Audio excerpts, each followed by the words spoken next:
Los abogados presentaron al tribunal precedentes según los cuales una persona mayor de edad que consume voluntariamente sustancias psicoactivas asume todos los riesgos de las consecuencias posteriores. Además, en el juicio se cerró oficialmente la línea de los moretones en la espalda. Tras presentar las pruebas digitales del archivo personal de la pareja, esas lesiones dejaron de considerarse por el tribunal como circunstancias agravantes.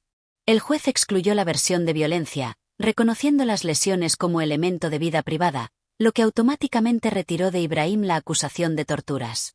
La decisión final del tribunal se basó en el artículo sobre causar la muerte por negligencia mediante omisión. El tribunal reconoció que Ibrahim violó el deber de cuidado establecido en el Código Administrativo. El Tribunal de Estambul ignoró completamente las conclusiones rusas sobre ahogamiento, dejando la versión oficial de hipoxia en el coche. Al dictar sentencia, el juez aplicó la norma de atenuación por ausencia de malicia. Ibrahim recibió una condena condicional, un castigo que no implica prisión real siempre que se cumpla el orden público durante el periodo de prueba. También influyó en el veredicto el rechazo de la familia Chekranov a las compensaciones ofrecidas. Según las leyes turcas, si el acusado intentó compensar, se considera persona que ha emprendido el camino de la enmienda. En definitiva, la maquinaria jurídica de Turquía consideró el incidente como una trágica concatenación de circunstancias en la que la culpa se distribuyó entre la fallecida, que consumió las sustancias, y su compañero, que no reaccionó operativamente al fallo técnico del cierre. La sentencia entró en vigor inmediatamente, e Ibrahim YLDZ abandonó el edificio del tribunal sin escolta, conservando el derecho a gestionar su negocio en Baklar. La historia de Tatiana Chekranova terminó en diciembre de 2017 en el cementerio Smolensk de San Petersburgo. Los gastos del funeral los asumió la familia Chekranov, rechazando cualquier contacto con representantes de Ibrahim YLDZ. Tras el entierro, la actividad pública de los padres cesó por completo. Dimitri y Zinaida dejaron de dar entrevistas y de dirigirse al Ministerio de Asuntos Exteriores. Este paso brusco de las acusaciones al silencio coincidió con la recepción de los resultados completos de la pericia turca, en los que se describían detalladamente los aspectos de la vida oculta de su hija, incluyendo su actividad en el norte de Chipre y preferencias íntimas específicas. El choque con hechos imposibles de encajar en la imagen del cuerpo de cadetes y estudiante de colegio médico llevó al cierre efectivo de la campaña pública por justicia. El nombre de Tatiana desapareció de las crónicas criminales.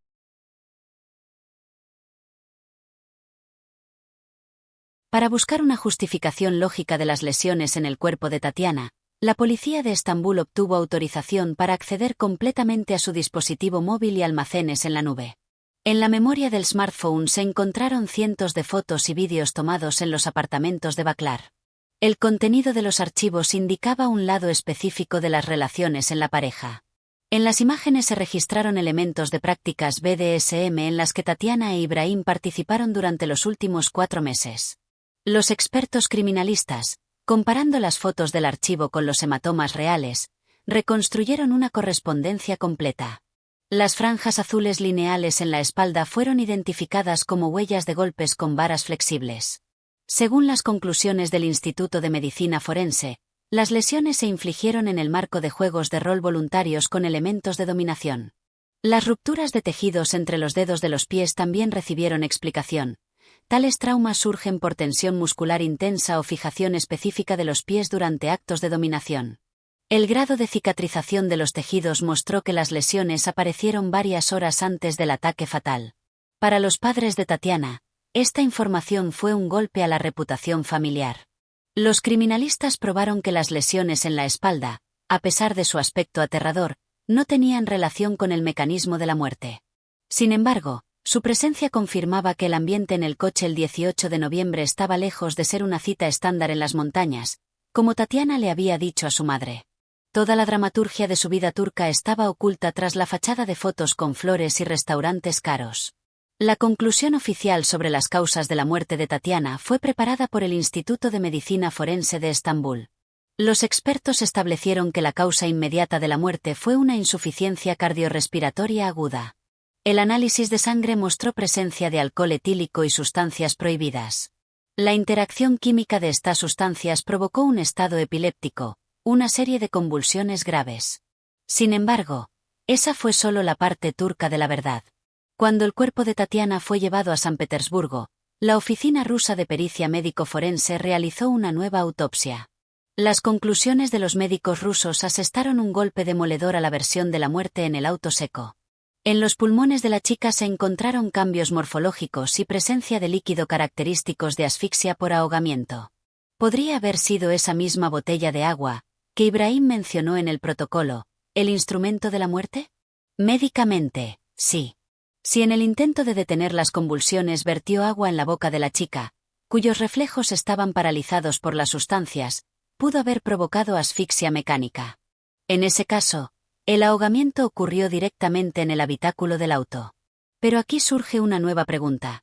¿Fue un acto de desesperación o un intento consciente de simular ayuda, entendiendo que el líquido en los pulmones acabaría definitivamente con Tatiana?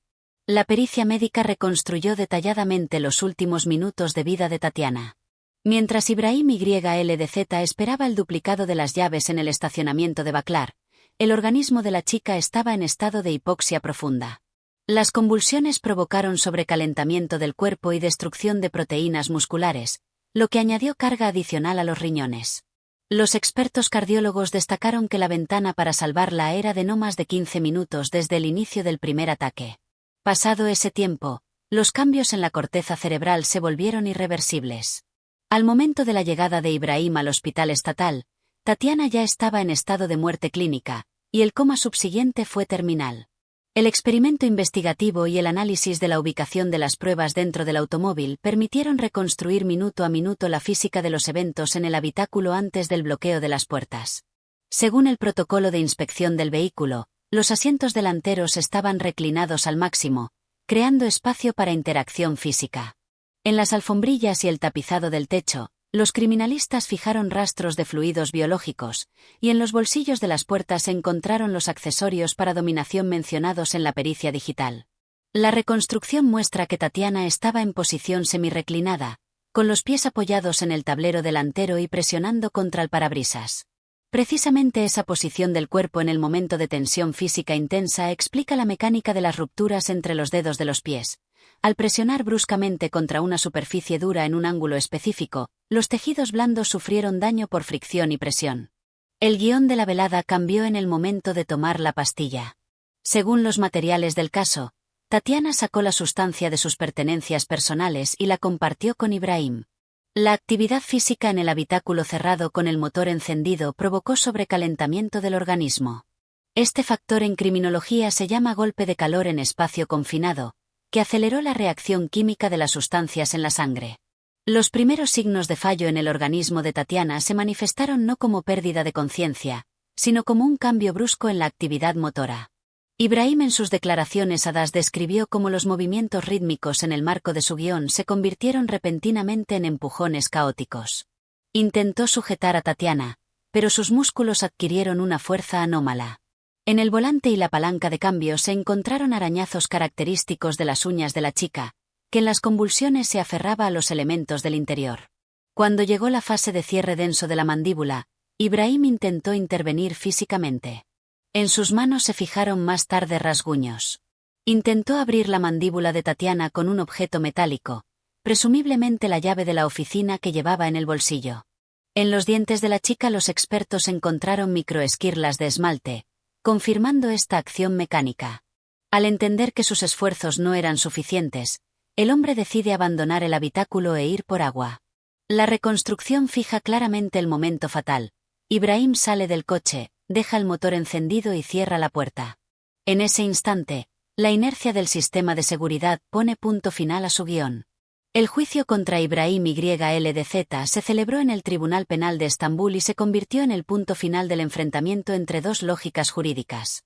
En la fase de alegatos, la acusación renunció definitivamente a calificar el caso como homicidio intencional. La base para esto fueron no solo los resultados toxicológicos, sino también la ausencia de motivo. La investigación no encontró razones por las que un empresario exitoso pudiera desear la muerte de su compañera. En la sala, el fiscal se centró en el término jurídico de imprudencia criminal. Según los materiales del caso, Ibrahim, disponiendo de recursos y estando en el territorio de su propia empresa, eligió conscientemente el camino de menor resistencia, confiando en la técnica en lugar del factor humano. La disputa jurídica giró en torno a si esperar las llaves podía considerarse fuerza mayor o fue una negligencia fatal.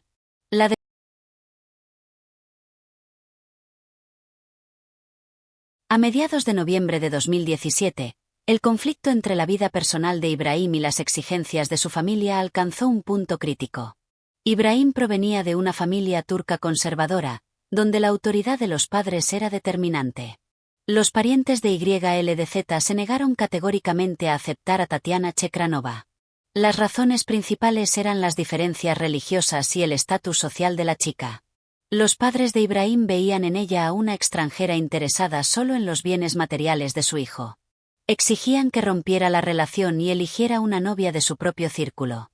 Según palabras de la madre de Tatiana, Zinaida, en los últimos días antes de la tragedia se oía ansiedad en la voz de su hija. Tatiana les contaba a sus padres en Petersburgo que la familia de Ibrahim estaba hostil y que la pareja supuestamente había decidido fugarse en secreto para casarse a pesar de la voluntad de los parientes. El 18 de noviembre de 2017, Tatiana hizo su última llamada telefónica a casa. Informó que Ibrahim la había invitado a una cita romántica en las montañas. Tatiana enfatizó que en esa zona no habría señal, por lo que no podría llamar durante varios días. Pidió a su madre que no se preocupara y prometió contactar inmediatamente al regresar a Estambul. Este detalle, la advertencia sobre la ausencia de señal, más tarde se convirtió en clave para la investigación y generó muchas preguntas en los padres de Tatiana. Zinaida Chekranova recordó después que ese mensaje parecía un intento de justificar de antemano un largo silencio. Para los criminalistas, las montañas son un clásico alibi vacío.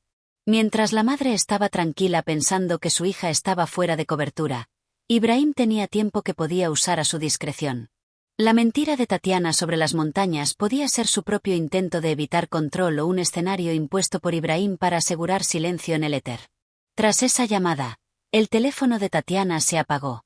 Mientras los padres en San Petersburgo esperaban noticias de una boda secreta, los eventos en el distrito industrial de Baklar comenzaron a desarrollarse según un guión que nada tenía que ver con un viaje romántico a las montañas. Ese mismo día, 18 de noviembre, en la sala de emergencias del Hospital Estatal de Estambul, los médicos registraron oficialmente la muerte de Tatiana Chekranova. El cuerpo llegó en estado de coma. La reanimación duró más de una hora, pero no dio resultado. La información sobre la muerte se transmitió inmediatamente a las autoridades. En la piel de la ciudadana rusa de 19 años, se encontraron lesiones que no correspondían a un cuadro de muerte natural. A lo largo de toda la espalda había numerosas franjas azules y hematomas con bordes nítidos. Un detalle específico fueron las rupturas de tejidos blandos en las zonas interdigitales de ambos pies. Estos hechos entraron en dura contradicción con la información que Tatiana transmitió a su madre durante la última llamada. Como sabemos, en la conversación con su madre, Tatiana afirmó que se iba con Ibrahim a una cita en las montañas donde no habría señal. Sin embargo, la geolocalización del teléfono y los protocolos policiales registraron su presencia en el territorio de la empresa industrial de Baklar. Para verificar la versión de Ibrahim sobre un viaje fuera de la ciudad, la policía examinó la ropa y los zapatos de la fallecida. Si la pareja realmente hubiera estado en las montañas, en las cosas de Tatiana habrían quedado micropartículas de suelo, polen o agujas de pino. Sin embargo, el cuerpo y la ropa estaban estériles en relación con el entorno natural. No se encontró suciedad, hojas ni rastros de arrastre. Esto probaba que no hubo ningún viaje a las montañas. Tatiana estuvo todo el tiempo en un espacio cerrado. La comparación entre la leyenda de la romántica excursión y la realidad del estacionamiento industrial fue el primer hecho serio que despertó sospechas en Dmitry Chekranov, quien él mismo servía en la policía. El carácter de los hematomas en la espalda indicaba el uso de un objeto alargado, lo que permitió a la familia plantear inmediatamente la versión de golpizas y retención violenta en los sótanos de la fábrica. Aunque la pericia oficial aún no había concluido. Poco después de registrar oficialmente la muerte de Tatiana, Ibrahim YLDZ fue detenido para declarar. El interrogatorio se realizó en la comisaría del distrito de Baklar. En la primera etapa de las acciones investigativas, el empresario expuso su versión de los hechos, que más tarde se convirtió en la base de su defensa. Ibrahim informó que la velada comenzó con el consumo de alcohol y sustancias psicoactivas prohibidas en el habitáculo de su automóvil. Aquí utilizó una laguna jurídica clave del derecho turco, el consumo voluntario conjunto. Insistiendo en que Tatiana consumió las sustancias por sí misma y voluntariamente, se sacó de encima el artículo por tráfico de drogas, por el que podría haber recibido más de 10 años de prisión. Al no haber pruebas de coacción, la acusación por narcotráfico fue retirada. A los investigadores les interesaba la lógica de su comportamiento después de quedar como observador externo tras el cristal del coche. Ibrahim YLDZ insistió en que llamar a su primo fue la única decisión correcta en condiciones de pánico, ya que esperaba que el ataque pasara solo para cuando llegara su hermano. Sin embargo, la investigación registró una contradicción seria. En el estacionamiento de su propia fábrica había todas las herramientas y objetos pesados necesarios para romper el cristal en pocos segundos. Ibrahim admitió en el interrogatorio que no lo hizo, temiendo atraer la atención de la policía patrullera a las sustancias prohibidas en el habitáculo y no queriendo dañar propiedad costosa. Esta admisión reveló las verdaderas prioridades de YLDZ. La preservación del coche y el miedo a la ley resultaron más pesados que la vida de su compañera de 19 años. Mientras Ibrahim daba estas declaraciones, la policía comenzó a verificar sus conexiones en la industria del ocio y el negocio nocturno en el norte de Chipre. El conocimiento de Tatiana en el entorno de servicios de escort indicaba que Ibrahim no era solo un visitante casual, sino un participante profundamente involucrado en ese mercado cerrado. Cualquier escándalo podía llevar a una investigación a gran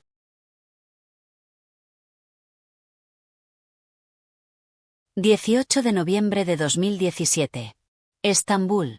El sector industrial de Baklar es una zona donde la densidad de fábricas y terminales de almacenamiento excluye la presencia de transeúntes casuales durante la noche.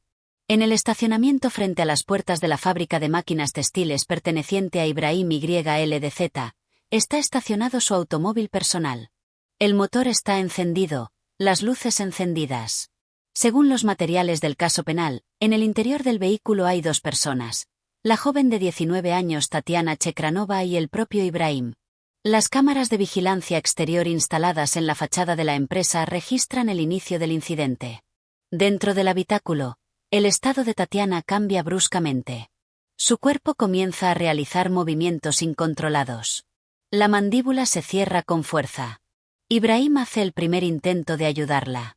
Utiliza los restos de agua de una botella que había en el coche, intentando hacerla reaccionar.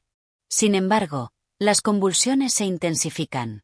Al darse cuenta de que los primeros auxilios no son suficientes, Ibrahim YLDZ decide ir a buscar una nueva botella de agua al edificio de oficinas de la fábrica. Abandona el asiento del conductor, deja la llave en el encendido y cierra la puerta tras de sí. En ese momento se activa el sistema de seguridad estándar del vehículo. La electrónica del automóvil, programada para prevenir robos cuando el motor está en marcha sin conductor, bloquea el cierre centralizado. Ibrahim queda fuera. A través del cristal observa cómo las convulsiones de Tatiana entran en una fase crítica. En lugar de utilizar objetos pesados o herramientas que había en el territorio de la fábrica para abrir inmediatamente el habitáculo, el hombre saca su teléfono móvil. Llama a su primo hermano y le exige que traiga un duplicado de la llave del auto desde otra oficina de la empresa, ubicada a una distancia considerable. La espera dura 40 minutos. Durante todo ese tiempo, Tatiana permanece encerrada en un espacio sin acceso a oxígeno ni ayuda calificada. La cámara registra cómo Ibrahim se mueve alrededor del coche, pero no intenta forzar físicamente las puertas. Cuando finalmente llega el duplicado y abren el habitáculo, Tatiana ya está en estado de coma terminal. La llevan al Hospital Estatal de Estambul, donde los médicos constatan la fase fatal de hipoxia cerebral. Para reconstruir la secuencia de eventos, es necesario volver al comienzo de 2017 en San Petersburgo. La biografía de Tatiana Chekranova hasta el momento de su partida se basaba en principios de disciplina y educación estatal. La familia de Tatiana se consideraba próspera. El padre, Dmitry Chekranov, servía en la policía. La madre, Zinaida, se dedicaba a la fabricación de muñecas souvenir y trabajos manuales. La propia Tatiana estudió en el Cuerpo de Cadetes de Moscú y luego en el internado de pupilos del Ministerio de Defensa de la Federación Rusa. Eran instituciones educativas cerradas con régimen militarizado, donde el día estaba programado al minuto y las alumnas estaban bajo supervisión constante. Tras graduarse, Tatiana eligió la medicina e ingresó en la sección presupuestaria del Colegio Médico en nombre de Bekhterev. En la institución educativa, Tatiana se especializó en enfermería. Sus compañeras y profesores la describieron después como una estudiante de alto rendimiento. Su libreta de calificaciones consistía principalmente en notas excelentes.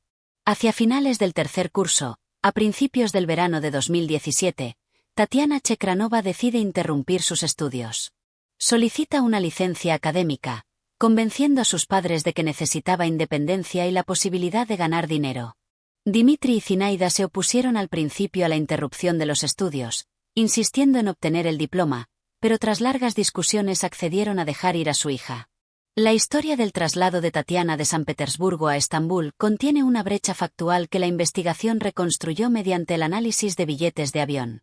En junio de 2017, Tatiana convence a sus padres de que recibió una oferta de trabajo como croupier en un casino de élite en Estambul. Sin embargo, el análisis de la legislación turca hace imposible esta leyenda. Los juegos de azar en Turquía fueron prohibidos completamente desde 1998, y los casinos en línea desde 2006. Aún así, en junio de 2017 Tatiana vuela desde el aeropuerto de Pulkovo. Al llegar a Estambul, no sale de la zona de tránsito del aeropuerto Ataturk, sino que inmediatamente hace transbordo a un vuelo interno hacia el norte de Chipre. Este territorio tiene un estatus internacional especial, reconocido solo por la República Turca del Norte de Chipre, lo que lo convierte en una zona gris para el derecho internacional y un lugar ideal para negocios fuera de control estricto. En el norte de Chipre, la industria del ocio está legalizada y orientada completamente a clientes adinerados de la Turquía continental que buscan descanso sin restricciones. Según los materiales de la investigación, la actividad real de Tatiana en esa región estaba relacionada con servicios de escort. El costo de acompañamiento, según testimonios de conocidos, era de unos $500 por noche. La industria en esa zona funciona a través de eventos VIP cerrados en villas privadas y yates, protegidos de miradas ajenas. Fue en tales circunstancias donde la joven de 19 años Tatiana conoció al empresario de 26 años Ibrahim YLDZ. El periodo de su estancia en Chipre se convirtió en la etapa de formación de nuevas relaciones. Tras varias semanas de comunicación, Ibrahim le propuso a Tatiana mudarse con él a Estambul, donde se encontraba su negocio principal. Le prometió pleno soporte financiero y el fin de su trabajo en clubes nocturnos. Tatiana aceptó esta propuesta, eligiendo de hecho el camino hacia una dependencia total de los ingresos de su nuevo compañero. Al llegar a Estambul junto a Ibrahim, por primera vez estuvo en esa ciudad no como pasajera de tránsito, sino como residente del distrito industrial de Baklar. Allí, Ibrahim le alquiló un apartamento ubicado en inmediata proximidad a su fábrica, creando condiciones de aislamiento social y ausencia práctica de contactos con el mundo exterior fuera del círculo de sus conocidos. Ibrahim pagaba el alquiler, la comida y todos los gastos corrientes. Tatiana enviaba regularmente a sus padres fotos de restaurantes caros y ramos de flores, manteniendo la imagen de una vida hermosa. El entorno de la pareja en Estambul se limitaba al círculo de conocidos de Ibrahim y su hermano. Tatiana prácticamente no contactaba con la comunidad rusoparlante local, salvo con una amiga con la que intercambiaba mensajes ocasionalmente. En conversaciones con ella, Tatiana mencionaba que Ibrahim estaba serio y que las cosas avanzaban hacia una boda. Sin embargo, fuera de esos apartamentos, la realidad era otra. El estatus de Tatiana seguía indefinido, y su presencia en el distrito industrial se debía solo a la conveniencia para Ibrahim, quien podía visitarla en los descansos del trabajo en la fábrica. La ilusión de estabilidad se mantenía con regalos regulares y promesas,